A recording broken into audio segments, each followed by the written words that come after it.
Bismillahirrahmanirrahim. Assalamualaikum warahmatullahi wabarakatuh. Alhamdulillahi rabbil alamin. Wabihi nasta'inu ala umuri dunya waddin. Assalatu wassalamu ala ashrafil anbiya'i wal mursalin, Nabiyyina Muhammadin wa ala alihi wa ashabihi ajma'in, amma ba'du. Ikhwati fillah, rahimani wa rahimakumullah. Alhamdulillah, kita bersyukur kepada Allah Subhanahu wa ta'ala yang mana kita kembali dipertemukan di salah satu taman di antara taman-taman surga, yaitu di majelis ilmu yang mulia. Tidak ada yang menjadikan kita duduk bersama di tempat yang mulia ini kecuali karena keinginan bersama-sama mengkaji, mempelajari agama Islam yang mulia. Dan seorang yang mempelajari Islam adalah pertanda bahwasanya dia dikehendaki kebaikan oleh Allah Subhanahu wa ta'ala. Allah Subhanahu wa ta'ala menyebutkan dalam Al-Quran, "Wa man yurid ayyahdiyahu yashrah sadrahu lil Islam."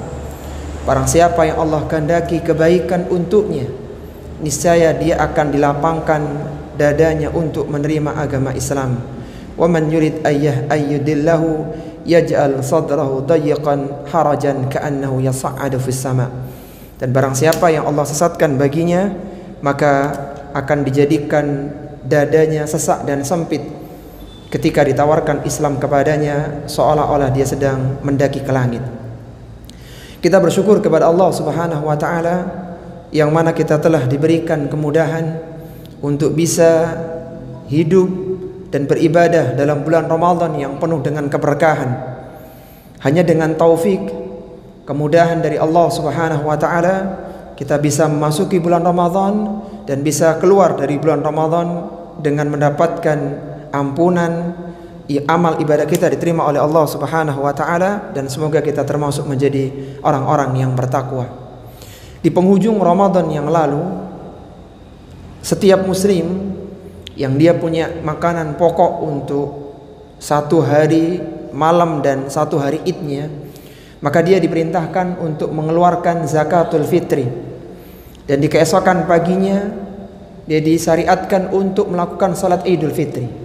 Dan semuanya ini adalah perintah dari Allah Subhanahu wa ta'ala untuk menyempurnakan ibadah puasa kita, sebagaimana Allah Subhanahu wa ta'ala menyebutkan dalam firman-Nya, "Qad aflaha man tazakka wa dzakara asma rabbih fasalla." Kata Allah Subhanahu wa ta'ala, sungguh beruntunglah orang-orang yang menyucikan dirinya. Qad aflaha man tazakka wa dzakara asma rabbih, yang dia mengingat Rabbnya, fasalla, dan dia mendirikan salat. Kata Abu Sa'id Al-Khudri radhiyallahu ta'ala anhu, Atha dan Qatadah ketika beliau menafsirkan surat Al-A'la pada ayat yang ke-14 dan ke-15 ini, firman Allah Subhanahu wa ta'ala, "Qad aflaha man tazakka", sungguh beruntunglah orang-orang yang menyucikan dirinya. Tazakka adalah orang yang mengeluarkan zakatul fitri. Karena kita tahu di antara fungsi zakatul fitri adalah menyempurnakan puasa Ramadan kita dari perkataan sia-sia, dari pembatal, dari hal-hal yang mengurangi pahala puasa, disempurnakan dengan zakatul fitri. Dan alhamdulillah sudah dikeluarkan di penghujung Ramadan tahun ini. Wa dzakara asma rabbih fasalla, ia mengingat Rabbnya dan mendirikan salat. Kata Abu Sa'id Al-Khudri radhiyallahu ta'ala anhu, yang dimaksud salat di sini adalah salat Idul Fitri. Sehingga sebagian para ulama, di antaranya adalah Syekh Albani rahimahullahu taala, menganggap bahwa salat Idul Fitri itu hukumnya adalah fardu ain, bukan sunnah muakkadah, bahkan bukan fardu kifayah. Meskipun ada pendapat yang lainnya ya di kalangan para fuqaha ya. Tapi kami cenderung pendapat ini karena di antara dalil yang menunjukkan bahwa salat Id itu sangat ditekankan, fardu ain bagi seorang muslim dan muslimah, bahwa kalaulah di salat fardu, seorang muslimah itu yang utama salatnya di rumah. Tapi ketika salat Idul Fitri, maka jangankan wanita muslimah, yang suci, yang haid saja diperintahkan untuk keluar, untuk ikut hadir. Kalaulah bukan sesuatu yang wajib, maka niscaya mereka lebih utama untuk ada di rumah-rumah mereka.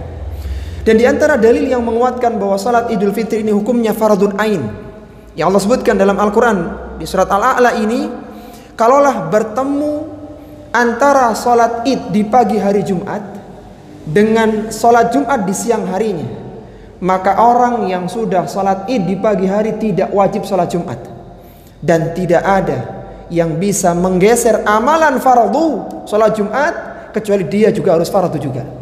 Karena tidak mungkin amalan sunnah menggeser amalan fardu. Dan disebutkan oleh Imam Al-Bukhari dalam sahihnya bahwa seorang yang terlambat salat Id, yang datangnya kesiangan, maka dia harus mengqadha 2 rakaat seperti yang dilakukan oleh imam. Kalaulah ini hanyalah sunnah muakkadah atau fardu kifayah, maka tidak ada qadanya. Maka kembali lagi kita bersyukur kepada Allah Subhanahu wa taala, kita telah menjalankan satu syariat yang mungkin seorang tidak diberikan kesempatan di waktu yang lainnya, yaitu zakatul fitri dan juga salat Idul Fitri. Dan kita tahu bahwasanya bulan Ramadan adalah bulan yang penuh dengan keberkahan. Rasulullah sallallahu alaihi wasallam ketika memasuki bulan Ramadan, beliau mengatakan kepada para sahabatnya, qad ja'akum Ramadan syahrun mubarakun. Sungguh telah datang kepada kalian bulan Ramadan, bulan yang penuh dengan keberkahan. Yang jadi pertanyaan, apakah seorang yang telah beribadah di dalam bulan Ramadan telah mendapatkan keberkahan bulan Ramadan? Apa itu keberkahan? Keberkahan artinya adalah menetapnya sesuatu atau bertambah serta berkembangnya sesuatu. Itu dikatakan dengan berkah. Jadi seorang yang berada di dalam suatu keadaan tetap seperti itu, maka itu dia dikatakan mendapatkan keberkahan. Atau sesuatu itu berkembang, bertambah, menjadi lebih banyak, menjadi lebih besar, maka itu dikatakan berkah. Sehingga muncul pertanyaan, apa tanda bahwa seorang muslim dan muslimah telah mendapatkan keberkahan selepas Ramadan? Maka silahkan diukur masing-masing kita, apakah kita telah mendapatkannya. Dan semoga kita termasuk orang-orang yang mendapatkan keberkahan dari bulan Ramadan yang mulia. Tanda yang pertama para jamaah rahimani wa rahimakumullah, seorang yang mendapatkan keberkahan Ramadan adalah muncul harapan agar ibadah yang telah dilakukan selama bulan Ramadan, baik itu puasa, salat malamnya, baca Qur'annya, sedekahnya, dan berbagai amalan-amalan yang mulia yang lainnya, dia berharap agar diterima oleh Allah Subhanahu wa taala. Karena betapa ruginya seseorang yang dia telah letih melakukan berbagai amalan kebaikan, tapi ternyata amalannya ditolak oleh Allah Subhanahu wa taala. Semoga satu ayat dalam surat Al-Furqan cukup menjadi renungan untuk kita semuanya yang telah letih beramal di bulan Ramadan yang mulia, bahwa jangan sampai amalan yang telah kita lakukan Allah Subhanahu wa taala tidak mau menerimanya.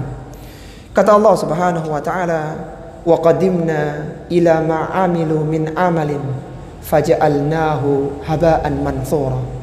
Dan kami datangkan pahala, kami datangkan amalan dari orang-orang yang beramal dulu ketika di dunia. Mereka telah letih dengan salatnya, mereka telah perih dengan puasanya, habis uang karena banyak sedekahnya. Wa qadimna ila ma amilu min amalin faja'alnahu haba'an mansura. Dan kami jadikan amalan itu seperti debu yang berterbangan. Kata Syekh Abdurrahman bin Nasir As-Sa'di rahimahullah ta'ala, kenapa amalan itu tidak diterima oleh Allah Subhanahu wa ta'ala? Karena dia kehilangan salah satu dari 2 syarat diterimanya ibadah, yaitu kalau dia tidak ikhlas, maka dia tidak sesuai dengan sunnah Rasulullah sallallahu alaihi wasallam. Apa kata Mu'alla bin Fadl rahimahullah ta'ala, menggambarkan kondisi para salaf ketika mereka telah selesai puasa 1 bulan di bulan Ramadan. Kata Mu'alla bin Fadl, kanu yad'una Allah 6 ashhurin an yablughahum syahra Ramadan. Mereka dulu sebelum datangnya bulan Ramadan 6 bulan senantiasa berdoa kepada Allah, ya Allah sampaikan kami di bulan Ramadan. Berikanlah kami kesempatan untuk ibadah di bulan Ramadan. Thumma yad'una Allah sittata ashhurin. Kemudian mereka berdoa kepada Allah 6 bulan setelahnya. Bulan Syawal, bulan Dzulqa'dah, bulan Dzulhijjah, bulan Muharram, terus sampai 6 bulan.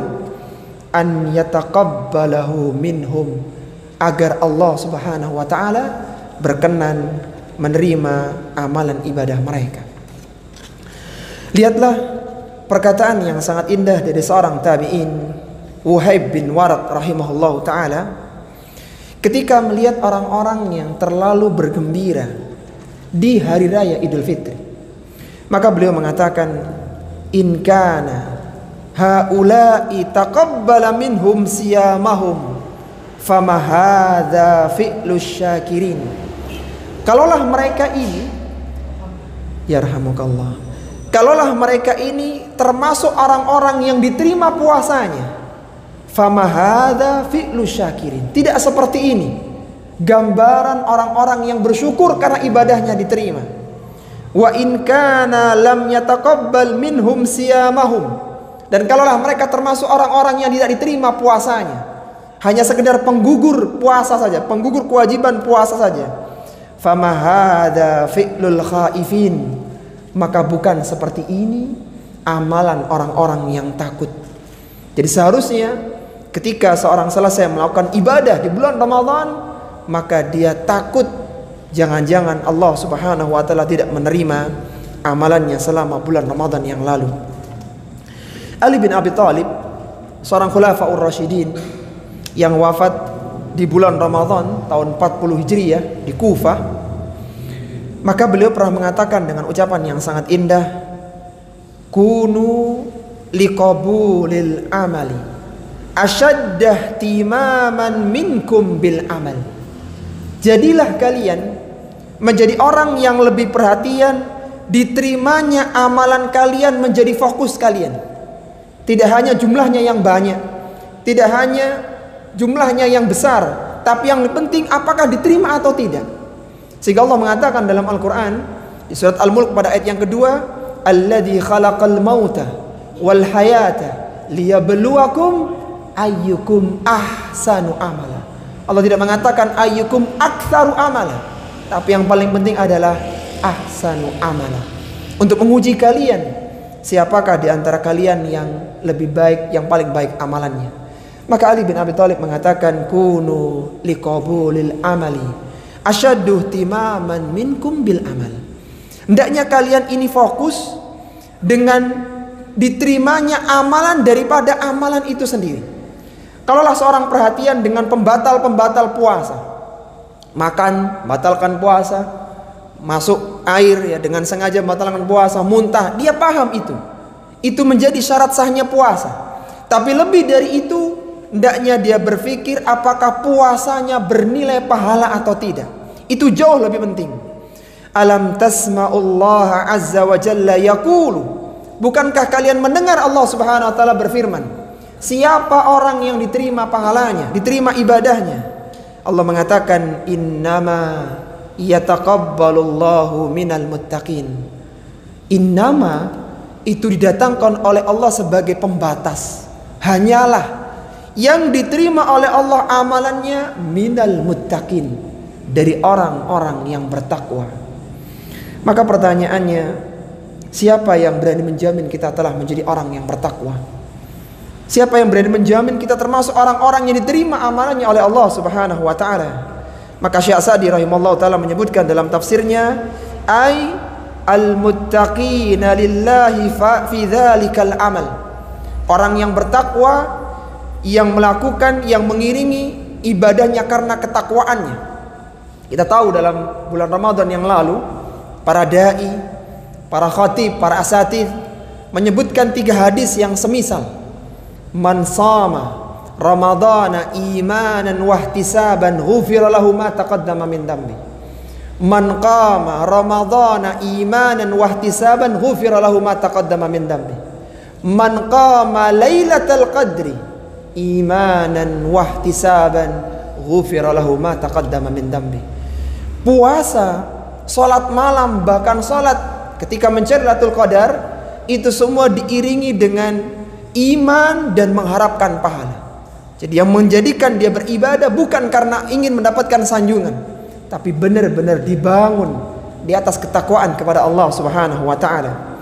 Bi an yakuna amaluhum khalisan liwajhillah. Amalan itu benar-benar dilakukan karena mengharapkan wajah Allah Subhanahu wa taala. Muttabi'ina fihi li sunnati Rasulillah sallallahu alaihi wasallam, dan dilakukan sesuai dengan sunnah Rasulullah sallallahu alaihi wasallam. Apa ciri amalan yang ikhlas itu? Amalan yang ikhlas adalah amalan yang ketika pelakunya disanjung, dipuja, dia tidak terbang karena sanjungan. Dan ketika dia dicela, dihina, dia tidak tumbang dengan celaan. Apa yang menjadi parameter amalan sesuai dengan sunnah Nabi SAW? Bukan banyaknya, tetapi yang penting apakah ada dalil yang mendasarinya. Dahulu para sahabat, mereka terkagum-kagum dengan orang-orang Khawarij yang mata mereka cekung karena banyak salat malam, yang tubuh mereka kurus karena sering berpuasa. Sahabat nggak ada apa-apanya, tapi mereka ini diancam dengan neraka Allah Subhanahu wa taala. Jadi yang paling penting adalah amalan dibangun di atas keikhlasan dan juga sesuai dengan sunnah Nabi sallallahu alaihi wasallam. Maka kembali kita ingatkan, siapa di antara kita yang berani menjamin bahwa kita telah benar-benar ikhlas dalam melakukan ibadah? Jangan-jangan masih ada unsur riya dalam diri kita. Jangan-jangan masih ada sum'ah, masih ada ujub. Kita merasa bahwa kita ini dijadikan orang yang baik. Maka hendaknya kita bersihkan semua ini. Kita luruskan niat kita kembali bahwa kita beribadah hanya mengharapkan wajah Allah Subhanahu wa ta'ala. Ada satu ayat dalam Al-Quran yang ini pernah menjadikan kagum Ummul Mukminin Aisyah radhiyallahu ta'ala anha. Allah Subhanahu wa ta'ala berfirman dalam Al-Quran, walladzina yu'tuna ma ataw wa qulubuhum wajilah annahum ila rabbihim raji'un. Allah Subhanahu wa ta'ala berfirman ketika menyebutkan tentang ciri orang-orang yang beriman. Allah menyebutkan diantaranya adalah walladzina yu'tuna ma ataw, itu orang-orang yang memberikan apa yang mereka infakkan, itu mereka bersedekah, mereka berinfak. Wa qulubuhum wajilah, sedangkan hati mereka ini dalam kondisi ketakutan. Annahum ila rabbihim raji'un, karena mereka tahu bahwasanya mereka akan dikembalikan kepada Allah Subhanahu wa taala. Ketika turun ayat yang mulia ini, surat Al-Mu'minun, pada ayat yang ke-60, maka Ibunda Aisyah radhiyallahu ta'ala bertanya kepada Nabi sallallahu alaihi wasallam tentang orang-orang ini. Beliau mengatakan, sa'altu Rasulullah sallallahu alaihi wasallam an hadhil ayah. Aku bertanya kepada Rasulullah sallallahu alaihi wasallam tentang ayat yang mulia ini. Orang-orang yang berinfak, kemudian setelah infak mereka ketakutan karena mereka tahu bahwasanya mereka akan dikembalikan kepada Allah Subhanahu wa taala. Maka kata Ibunda Aisyah, ahumul ladina yashrabuna al-khamra wa yasrikun. Wahai Rasulullah sallallahu alaihi wasallam, apakah mereka ini dulu adalah mantan peminum khamr dan mantan pencuri? Jadi ketika mereka sudah taubat, mereka berinfak, mereka ingat dengan dosa-dosa mereka di masa lalu.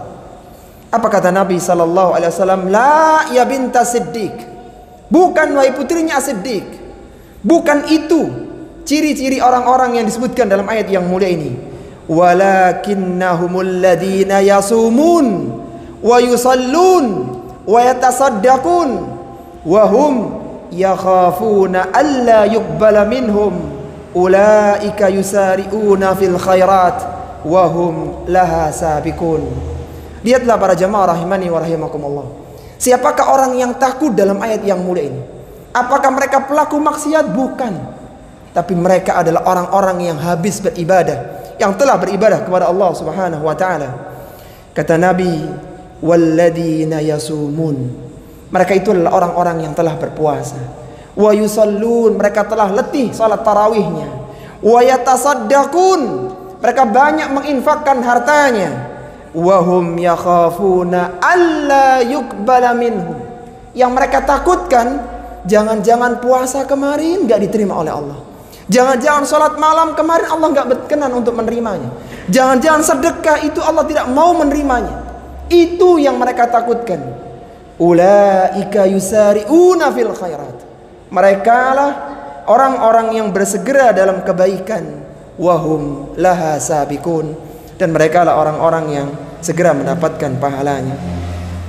Syekh Abdurrahman bin Nasir As-Sa'di rahimahullah ta'ala menjelaskan kenapa mereka takut ya, padahal mereka telah melakukan amal salih. Kata Syekh Abdurrahman bin Nasir As-Sa'di, khaifatun inda ardil a'maliha alaihi, mereka takut ketika nanti pada hari ditunjukkannya amalan-amalan manusia, pada hari kiamat, hari hisab, wa waktu wa wuqufi baina yadayhi, ketika mereka harus berhadapan, berdiri di hadapan Allah Subhanahu wa taala mempertanggungjawabkan apa yang telah mereka lakukan ketika di dunia. Antakuna a'maluhum ghaira munjiyatin min adzabillah, yang ternyata amalan yang telah mereka lakukan tidak bisa menyelamatkan mereka dari neraka Allah Subhanahu wa taala. Kita tahu bahwasanya neraka didatangkan dengan 70.000 tali kekang yang sangat besar dan siap untuk memasukkan orang-orang di dalamnya. Yang dikatakan oleh Nabi SAW akan dicakup 1000 cakupan. Setiap 1000 cakupan 999-nya masuk neraka, yang satu selamat dari neraka. Dan yang bisa menyelamatkan ketika itu hanyalah amal salih. Sehingga mereka mengatakan, yaqulu ya laitani qaddamtu li hayati, seandainya aku dulu beramal yang bisa menyelamatkan dari neraka. Mereka takut puasa mereka, salat mereka, sedekah mereka tidak bisa menyelamatkan, karena Allah Subhanahu wa taala tidak menerimanya.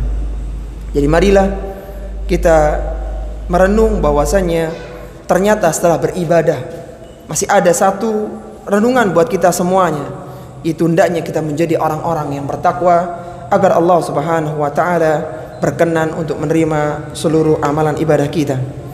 Apa kata Al-Hasan Ibnu Abil Hasan Al-Basri, seorang tokoh tabi'in di Basrah yang wafat tahun 110 Hijriah. Beliau pernah mengatakan dengan ucapan yang sangat indah, amilu lillahi bita'ati wajtahadu fiha, mereka melakukan amalan ketaatan kepada Allah dan mereka bersungguh-sungguh dalam ibadah itu. Wa khafu an turadda alaihim, tapi mereka takut jangan-jangan amalannya ini tertolak, Allah Subhanahu wa taala tidak menerimanya. Jadi ketika seorang ini mendapatkan keberkahan Ramadan, maka tidak ada ujub pada dirinya. Ya ada justru malah ketakutan, jangan-jangan sholat kemarin belum sempurna karena kita tidak serius, tidak khusyuk dalam melakukannya dan semisalnya. Sehingga marilah kita berintrospeksi diri, kita mohon kepada Allah Subhanahu wa taala semoga Allah berkenan menerima seluruh amalan ibadah kita.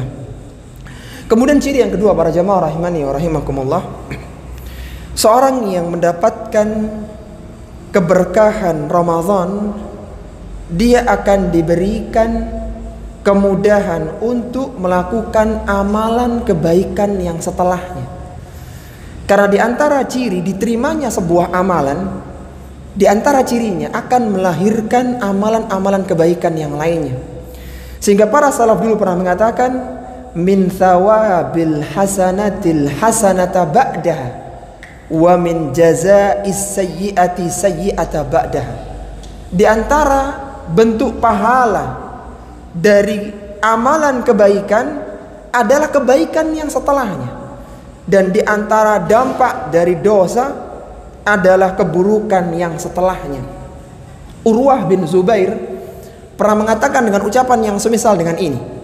Beliau pernah mengatakan, innal hasanah tadullu ala ukhtiha wa innas sayyi'ata tadullu ala ukhtiha. Sesungguhnya kebaikan itu akan mengajak kepada saudari-saudarinya, dan sesungguhnya keburukan akan mengajak kepada saudari-saudarinya. Artinya orang yang telah melakukan satu kebaikan dan kebaikannya itu diterima oleh Allah Subhanahu wa taala, dia akan dimudahkan untuk melakukan kebaikan-kebaikan yang lainnya. Sebaliknya ketika seorang itu sudah tergelincir dalam sebuah dosa dan dia tidak segera bertobat darinya, maka dia akan ditunjukkan dosa-dosa lain yang lebih berat daripada dosa yang pertama. Dan itu sebagai hukuman bagi dia, wal iyadzubillah. Maka di antara amalan yang bisa kita lakukan selepas bulan Ramadan ini adalah berusaha untuk melakukan puasa 6 hari di bulan Syawal. Jadi ketika seorang melakukan puasa Syawal, dia mudah melakukannya, maka ini sebuah pertanda bahwasanya Allah Subhanahu wa taala menerima ibadah puasanya. Kata Nabi sallallahu alaihi wasallam, "Man shama Ramadhana thumma atba'ahu sittan min Syawalin kana kasiyamid dahri." Barang siapa yang berpuasa Ramadan thumma atba'ahu, kemudian diikuti dengan puasa 6 hari di bulan Syawal, maka dia seperti puasa 1 tahun. Kata para ulama kita, Imam An-Nawawi diantaranya menyebutkan dalam syarah Muslim, hadis ini adalah hadis riwayat Muslim, Tirmidzi, Abu Dawud dan Ibnu Majah. Kata Imam An-Nawawi rahimahullah ta'ala, dikatakan seorang mendapatkan pahala puasa setahun karena satu kebaikan dilipat gandakan menjadi 10 kali lipatnya. Jadi anggap saja seorang ini puasa 30 hari, berarti 30 kali 10, jadi sama dengan 300 hari. Kemudian ketika dia berpuasa 6 hari di bulan Syawal, 6 kali 10, 60 hari, sehingga totalnya 360 hari dia berpuasa. Dan itu mirip dengan jumlah hari dalam setahun. Taib, dari hitungan seperti ini, maka ketika seorang muslimah itu punya hutang puasa, dia punya hutang puasa 7 hari, 9 hari, 10 hari misalnya karena datang bulan, maka hendaknya dia selesaikan dulu puasa Ramadannya, kemudian dia baru melakukan puasa Syawal. Kenapa? Karena lebih sesuai dengan nas dalil yang mengatakan man shoma Ramadhana tsumma atba'ahu. Barang siapa yang puasa Ramadan dulu kemudian diikuti dengan puasa Syawal. Kemudian yang kedua, sesuai dengan penjelasan Al-Imam An-Nawawi, bahwa ketika seorang ini puasa 1 bulan, maka dia telah mendapatkan 300 pahala, ditambah dengan puasa 6 hari di bulan Syawal, maka dia mendapatkan 360 hari. Dan demikian ibadah-ibadah yang lainnya ya. Misalnya dia sebelum Ramadan tidak biasa untuk sholat sunnah rawatib, menjadi mudah karena dia telah terbiasa ketika itikaf. Ketika dulu dia tidak biasa baca Quran, bahkan di bulan Ramadan 1 hari 1 juz minimal dia selesaikan, maka mudah. Jadi parameter kemudahannya bukan tolak ukurnya dari Ramadan ya, karena Ramadan ini puncak ya. Dan boleh seorang ini agak landai dalam ibadahnya, karena memang ada masa-masa puncak, ada masa-masa yang lainnya. Tapi yang menjadi parameter adalah sebelum Ramadan dibandingkan dengan setelah Ramadan, apakah ada peningkatan ibadah atau tidak. Maka di antara ciri orang-orang yang mendapatkan keberkahan, dia dimudahkan untuk melakukan berbagai ibadah-ibadah yang dulu dia tidak biasa melakukannya ketika sebelum datang bulan Ramadan. Kemudian yang berikutnya para jemaah rahimani wa rahimakumullah, di antara ciri orang-orang yang mendapatkan keberkahan di bulan Ramadan adalah tampak cerminan ketakwaan pada dirinya. Ingat bahwasanya tujuan seorang berpuasa Ramadan adalah untuk mencetak orang-orang yang bertakwa. Allah Subhanahu wa taala menyebutkan dalam firman-Nya, "Ya ayyuhalladzina amanu kutiba alaikumusiyam kama kutiba alal ladzina min qablikum la'allakum tattaqun." Tujuan dari puasa Ramadan adalah ria gambaran orang yang bertakwa itu. Ali bin Abi Thalib radhiyallahu ta'ala anhu, seorang sahabat yang satu-satunya yang sempat mengamalkan ayatul munajah, salah satu ayat dalam surat Al-Mujadilah yang tidak ada yang mengamalkannya kecuali hanya Ali bin Abi Thalib saja. Ali bin Abi Thalib adalah seorang sahabat yang mendapatkan kehormatan untuk bisa menjadi panglima perang Khaybar tahun 7 Hijriah di bulan Al-Muharram. Panglima perang Khaybar itu adalah sebuah jabatan panglima yang dinantikan oleh para sahabat. Karena ketika itu Nabi SAW memberikan jaminan siapapun yang terpilih menjadi panglima perang Khaybar keesokan paginya, maka dia adalah orang yang dicintai oleh Allah Subhanahu wa taala dan Rasulnya, dan dia pun mencintai Allah Subhanahu wa taala dan Rasulnya. Dan itu adalah Ali bin Abi Thalib. Ali bin Abi Thalib adalah seorang yang diberikan kehormatan untuk menikahi putri Nabi sallallahu alaihi wasallam, yaitu Fatimah. Dan hanya dari jalur Fatimah anak keturunan Nabi sallallahu alaihi wasallam ada sampai hari kiamat. Maka Ali bin Abi Thalib pernah mengatakan dengan ucapan yang sangat indah, sebagai tolok ukur bagaimana sih orang itu bertakwa. Kata beliau, at-taqwa huwa khaufu minal jalil wal amalu bit tanzil wal qanaatu bil qalil wal istidadu liyaumir rahil. Kata Ali bin Abi Thalib radhiyallahu ta'ala, ketakwaan adalah ketika seorang itu takut dengan al-jalil, itu dia muncul ketakutan, muraqabatullah, takut kepada Allah Subhanahu wa taala. Berarti dia bertakwa kepada Allah Subhanahu wa taala.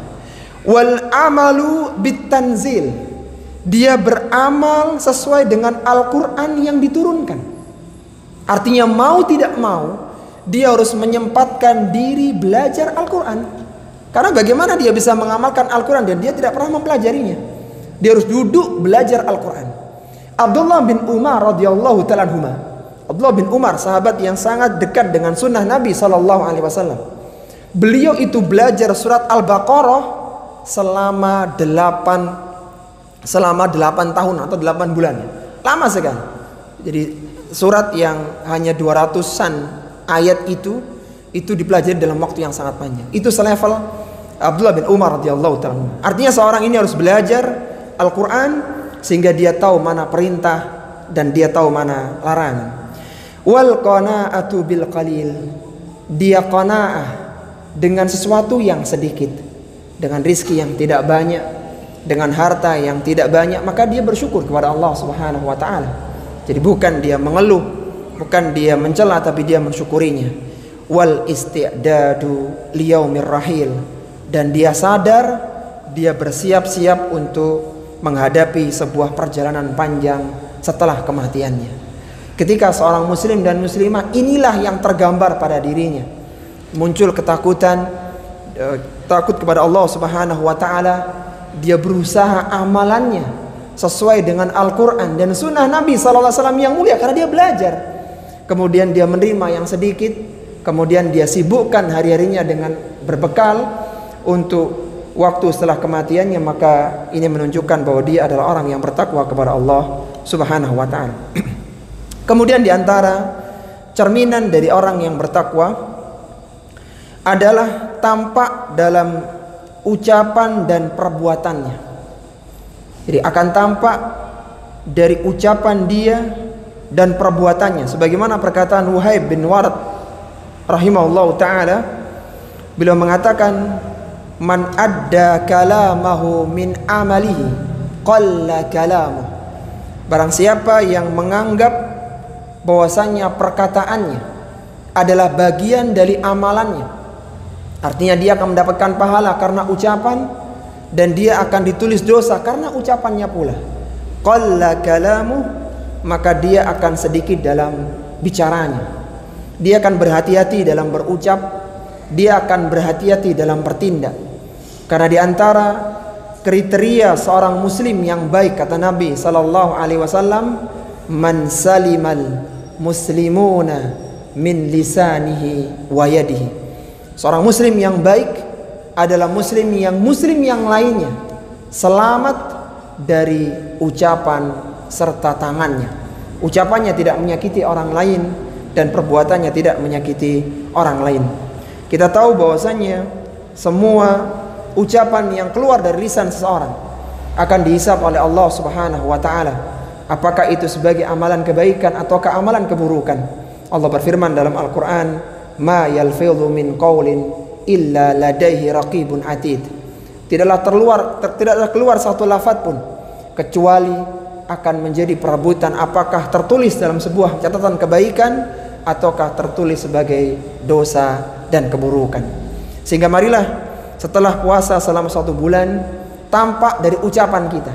Mungkin selama ini ucapan itu masih cukup pedas, cukup menyakitkan saudara kita, maka kita berusaha menguranginya.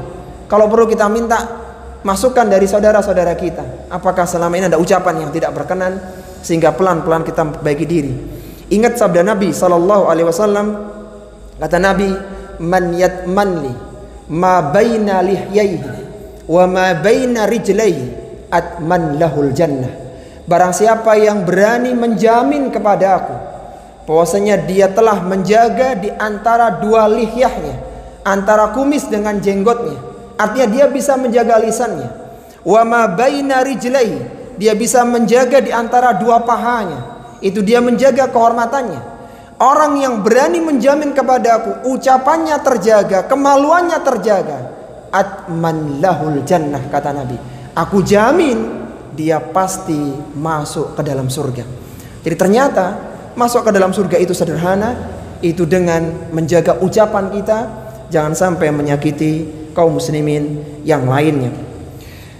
Terakhir para jamaah rahimani wa rahimakumullah, ingatlah bahwasannya di antara tujuan diciptakannya kita di muka bumi ini adalah untuk beribadah kepada Allah Subhanahu wa taala. Allah Subhanahu wa taala menyebutkan dalam Al-Qur'an, "Wa ma khalaqtul jinna wal insa illa liya'budun." Aku tidak ciptakan jin dan manusia kecuali untuk beribadah kepadaku. Dan ibadah yang dimaksudkan dalam ayat yang mulia ini adalah ibadah yang dibangun di atas tauhid. Sebagaimana perkataan para mufassirin ketika menyebutkan illa liya'budun, kecuali untuk beribadah kepadaku, kata mereka ai liwahidun, yaitu untuk mentauhidkanku. Dia beribadah di atas tauhid yang benar. Karena kalau ibadah itu dibangun di atas kesyirikan, maka itu Allah tidak menginginkannya, Allah tidak akan menerimanya. Ingat, kita diciptakan adalah untuk ibadah kepada Allah Subhanahu wa taala, baik dengan salat kita, dengan baca Quran kita, dengan sedekah dan berbagai amalan-amalan yang lainnya. Sehingga apa kata Qatadah radhiyallahu taala rahimallahu taala, beliau mengatakan, man tafakkara fi khalqi nafsi, barang siapa yang memikirkan penciptaan dirinya, arafa annahu innama khuliqa waluyinat mafasiluhu lil ibadah. Barang siapa yang memikirkan penciptaan dirinya, maka dia akan menyadari bahwasanya dia diciptakan, waluyinat mafasilu, dan sendi-sendinya dilunakkan, semuanya adalah untuk beribadah kepada Allah Subhanahu wa taala. Kalau kita merenungkan, kenapa kaki kita mudah untuk dijalankan? Kaki kita mudah untuk dijalankan, untuk diajak berjalan ke masjid Allah Subhanahu wa taala. Kenapa mata kita dijadikan mudah untuk melihat, untuk berjalan beribadah menuju masjid Allah Subhanahu wa taala? Jadi ingat, kesehatan ini mahal. Kesehatan adalah karunia dari Allah Subhanahu wa taala yang akan dimintai pertanggungjawaban. Maka di antara bentuk kesyukurannya adalah dengan kita gunakan untuk beribadah kepada Allah Subhanahu wa taala. Ingatlah bahwasanya kita diperintahkan beribadah kepada Allah Subhanahu wa taala sampai datangnya ajal kematian. Sebagaimana Allah Subhanahu wa taala berfirman, wa'bud rabbaka hatta ya'tiyakal yakin. Sembahlah Rabbmu sampai datangnya keyakinan kepadamu. Kata Abdullah bin Abbas, Mujahid dan mayoritas dari ulama-ulama tafsir, kata al-yakin hatta ya'tiyakal yakin dalam ayat ini maksudnya adalah al-maut, yaitu kematian. Kenapa kematian dikatakan sebagai al-yakin? Karena kematian adalah sesuatu yang diyakini pasti akan terjadi. Jadi ketika kita yakin bahwasanya kematian pasti datang, maka sampai disitulah kita beribadah kepada Allah Subhanahu wa ta'ala. Taib terakhir ya, sebelum kita simak adzan Isya, ada satu perkataan dari Syekh Abdurrahman bin Nasir As-Sa'di yang sangat indah, agar kita senantiasa istiqamah di hari-hari setelah Ramadan kita. Beliau mengatakan istamirra fi jami'il awqat ala taqarrubi ilallahi bi anwa'il ibadah. Beristiqomahlah kalian di setiap waktu untuk mendekatkan diri kepada Allah Subhanahu wa taala dengan berbagai bentuk ibadah, baik itu yang wajib, yang sunnah muakkadah, yang sunnah tatawwu dan yang lainnya. Maka semoga ini menjadi motivasi kita bahwa ada orang-orang yang mendapatkan keberkahan Ramadan dengan 3 ciri-cirinya yang sudah kita sebutkan di awal tadi. Kita dengarkan adzan dulu. Wassallallahu ala nabiyyina Muhammadin wa ala alihi wa sahbihi wa sallama tasliman katsiran.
Alhamdulillah, wassalatu wassalamu ala rasulillah wa ala alihi wa ashabihi wa man wala, amma ba'du.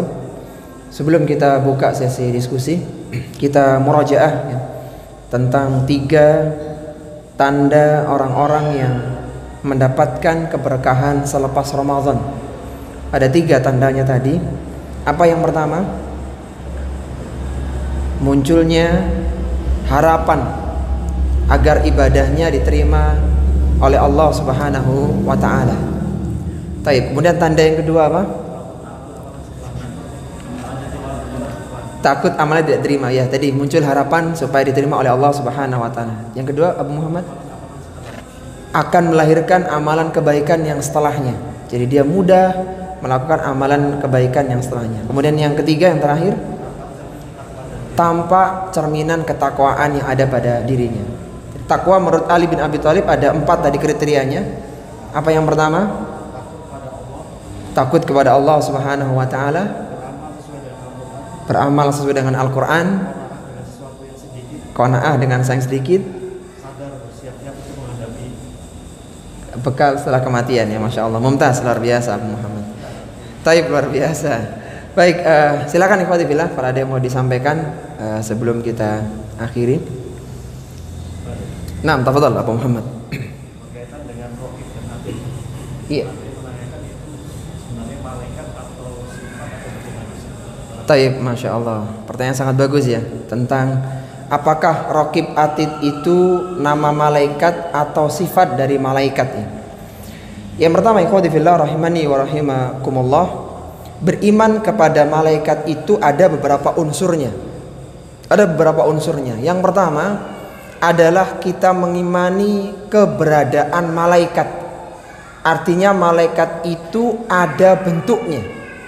Karena sebagian orang meyakini bahwa malaikat itu nggak ada. Malaikat itu hanyalah keinginan kebaikan, sebagaimana setan itu bisikan keburukan. Jadi malaikat itu nggak ada bentuknya. Dan ini salah. Yang benar bahwa malaikat itu ada fisiknya, ada bentuknya. Dan malaikat tidak berjenis kelamin, tidak laki-laki, tidak wanita. Sehingga ketika orang-orang musyrik dulu mensifati malaikat dengan putri-putri Allah, ini sebuah kesyirikan. Jadi yang pertama, mereka mensifati sesuatu yang salah. Kemudian mereka menyifati Allah punya anak, sudah gitu anaknya anak perempuan. Padahal orang Arab dulu itu kalau punya anak perempuan malu, sehingga dikubur hidup-hidup. Sedangkan Allah Subhanahu wa ta'ala disifati oleh mereka punya anak perempuan, yaitu para malaikat. Jadi malaikat ini ada bentuknya dan tidak ada jenis kelamin, baik laki-laki maupun wanita. Beda dengan manusia, beda dengan jin. Yang pertama. Yang kedua, kita beriman kepada nama-nama mereka yang diketahui, dan beriman nama-nama mereka yang tidak diketahui secara global, secara mujmal. Dan seorang tidak bisa menentukan nama malaikat kecuali berdasarkan dalil yang kuat. Jadi misalnya ada malaikat Munkar Nakir, ada hadisnya. Ada malaikat Malik, pemimpin penjaga neraka. Ada malaikat Jibril, pimpinan di kalangan para malaikat, dan yang lainnya. Jadi intinya ada nama-nama yang disebutkan dalam dalil. Ketika tidak disebutkan, kita beriman secara umum. Kalau ada, kita imani. Kembali lagi dalam pertanyaan, bagaimana dengan raqib dan atid? Itu bukan nama malaikat, tapi itu sifat.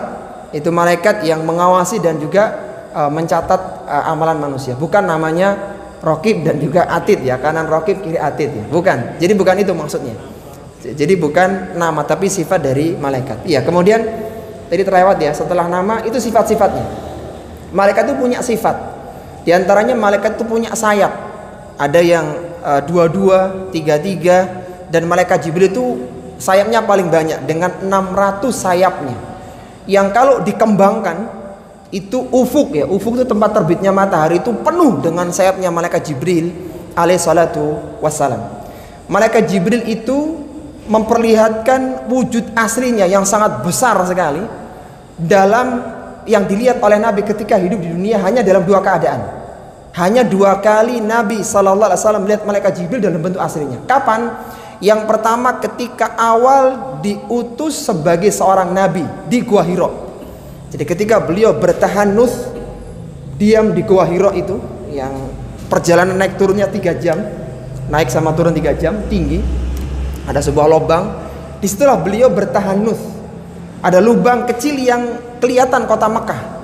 Jadi beliau diam di situ sampai pada saatnya datanglah malaikat Jibril dari arah ufuk yang sangat besar sekali. Kemudian masuk ke dalam Gua Hira itu dan memeluk Nabi SAW dengan pelukan yang sangat kuat, lalu mengajarkan Iqra bismi rabbikal ladzi khalaq sampai 5 ayat pertama dalam surat Al-Alaq itu. Ini kondisi yang pertama. Kondisi Nabi SAW melihat malaikat Jibril dengan 600 sayapnya. Kemudian kondisi yang kedua ketika Isra Mi'raj. Jadi beliau SAW melihat malaikat Jibril dengan sayapnya sangat indah sekali, sangat besar, sangat indah.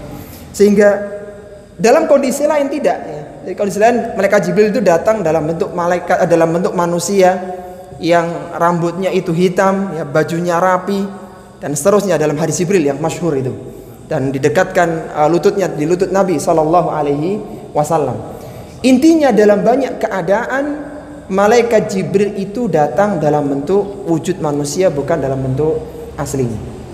Dan ada lagi sifat malaikat Di antaranya malaikat yang menjaga neraka itu malaikatnya keras ya, tidak ada belas kasihannya, dan banyak lagi yang lainnya, sifat-sifat malaikat. Kemudian yang keempat berarti ya, wujud, kemudian sifat, nama, kemudian tugasnya yang keempat, yang terakhir. Kita beriman bahwa malaikat itu punya tugas masing-masing. Punya tugas yang kadang tidak dimiliki yang lain. Ada malaikat yang bertugas hanya bertanya kepada orang-orang yang sudah di alam kuburnya. Itu di barzah, di alam kuburnya. Itu malaikat Munkar dan Nakir. Ada malaikat yang bertugas mencabut nyawa saja. Ada yang bertugas menurunkan wahyu, ada bertugas menurunkan hujan, macam-macam. Setiap mereka punya tugas. Kita beriman dengan tugas-tugas yang detail yang disebutkan dengan dalil, dan kita beriman dengan tugas yang umum dari para malaikat. Mereka punya tugas masing-masing, dan tugas mereka sangat mulia sekali. Dan para malaikat ini punya tempat berkumpul yang namanya Baitul Ma'mur. Sebagian para mufassirin ya, meskipun hadisnya tidak kuat ya, Baitul Ma'mur adalah sebuah tempat yang ketika diluruskan dengan Ka'bah itu tembus ke Baitul Ma'mur. Baitul Ma'mur itu sebuah tempat besar di langit sana, langit yang ketujuh, yang terisi 70.000 malaikat. Ketika ada malaikat yang keluar, maka dia tidak akan bisa kembali ke Baitul Ma'mur selama-lamanya, karena saking penuhnya Baitul Ma'mur. Jadi tempat berkumpulnya malaikat seperti di Baitullah di bumi. Cuman kalau kita bedanya kan kita bisa umroh haji tiap tahun gitu, bagi yang mampu. Kalau di malaikat nggak bisa. Sekali datang ke sana mereka keluar nggak akan bisa masuk lagi, karena banyak yang sudah ngantri masuk ke Baitul Ma'mur. Baitul Ma'mur jadi tempat para malaikat. Itu Abu Muhammad ya. Jadi itu hanya sifat dari malaikat, bukan nama malaikat. Tapi ada lagi yang lainnya? Cukup ya?